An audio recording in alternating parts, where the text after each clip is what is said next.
Hello, I'm Dr. Erin, and welcome back to my channel about emergency medicine and wilderness medicine, Moulage. Today's episode is burns. Quick financial disclaimer, I have no financial disclaimers, no one is paying me for anything, nothing I say reflects the views of my employer, etc., etc. Now let's have some fun. Moulage is great for burns from superficial to full thickness, specifically using latex. Latex is unique in that it dries in many thin layers of stretchy rubber, which makes it great for fake skin and skin flaps. The first degree burn is simply red, usually with a sharp demarcation. We're going to use the red from our color wheel, maybe watered down with a little alcohol, and smear it over the affected area. Add some color variation where you would expect worse burning, and maybe sponge in some color if you'd like a little more skin texture. Done. A second degree or superficial partial thickness burn means blisters.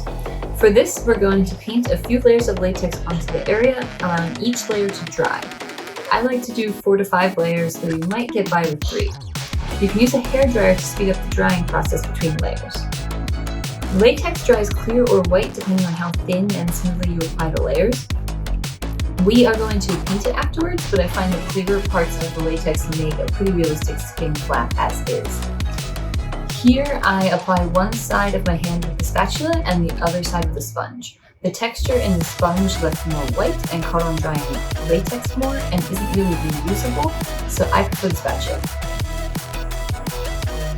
Once it's dry, poke into the layer with something somewhat sharp but not going to hurt yourself, like forceps or a toothpick. I find a toothpick works best for me in terms of actually poking through the latex instead of bringing up the whole layer. Use this to pull up areas of latex for a blistered look. Blisters have a tendency to tear open, especially in a wilderness situation, so we're going to rip these open with small scissors. Any small scissors will do, such as nail scissors, but I prefer the ones from a suture kit.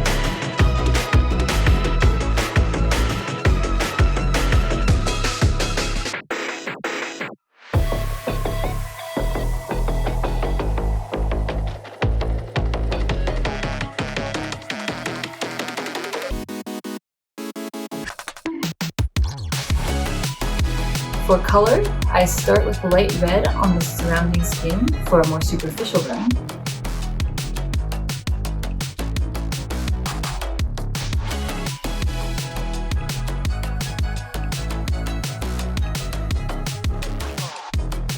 And then add some yellow to the blisters and to tint the overlying skin. Depending on the severity of the burn and your reference photos, you could stop there or add some red to the blisters and skin tears as well.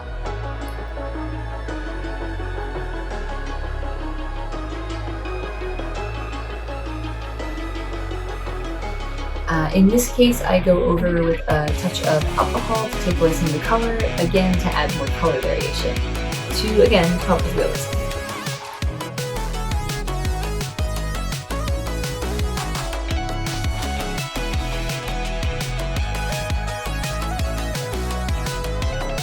And again, tint it with yellow.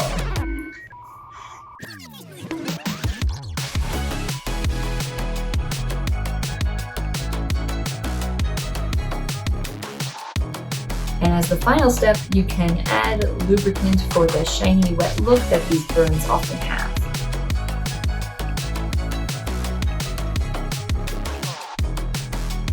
This is the finished burn.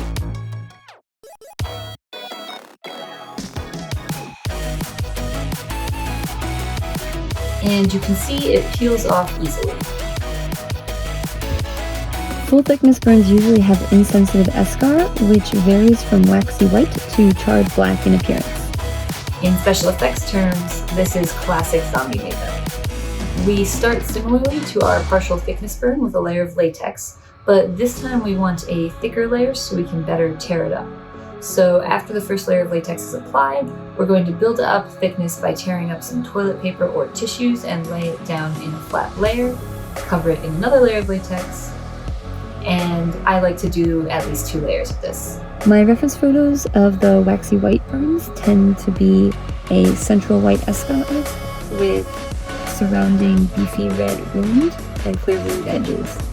So in this case, I'm extending the latex past the tissue paper so that I can make the wound edges. Then we're going to let it dry. For the black eschar, we will pinch and pull bits out randomly using tweezers or our fingernails to give a nice torn up texture. You can rip out a larger portion for a little skin flap.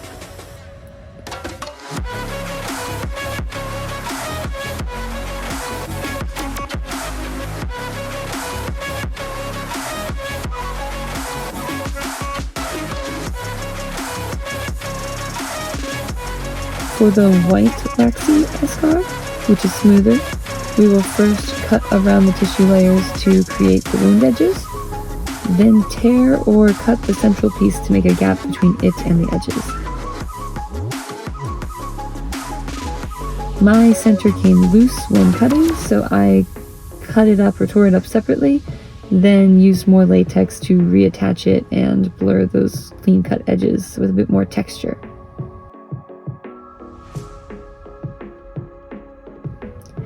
Again, we wait for the latex to dry. You can use a hairdryer to speed it along, but do be careful as those can be quite hot, both the air on your skin and, of course, touching it. We'll paint the black eschar first. We don't have black in the water-based color wheel, so we have several options.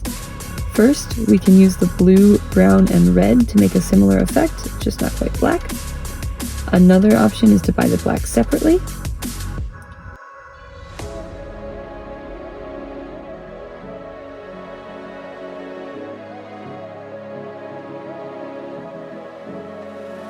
You can also use black eyeshadow while the paint is wet to darken it a bit.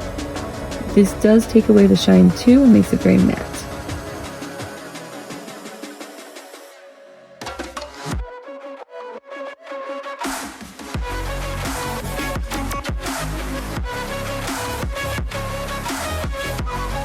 Finally, if you have alcohol-based paints, you can use those as black is included.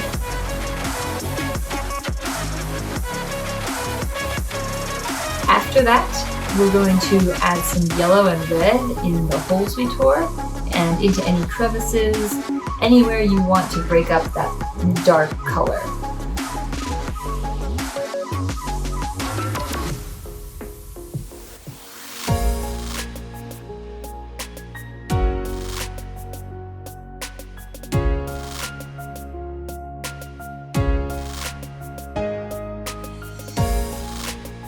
Full thickness burns are unlikely to occur in isolation. The edges of the wounds are usually burned, but slightly less severely.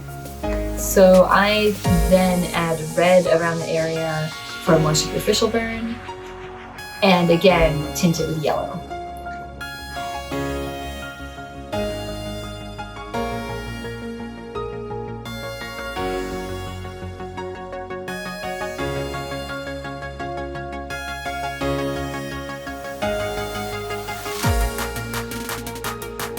Then I can add some lubricant to the superficial burn blister on the edge of the burn, though the full thickness part will be dry.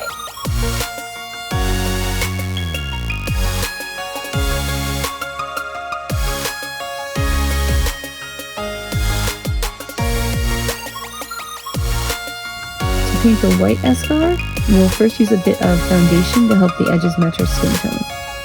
Then color the wound portion with red. I went back several times with alcohol to try and get more color variation.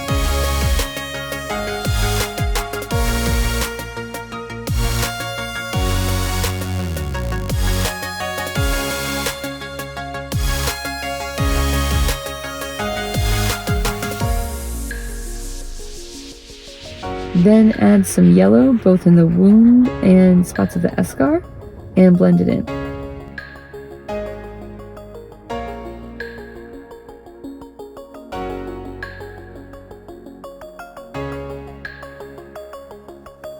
Then I just add a touch of red around the wound for inflammation and touched up the foundation.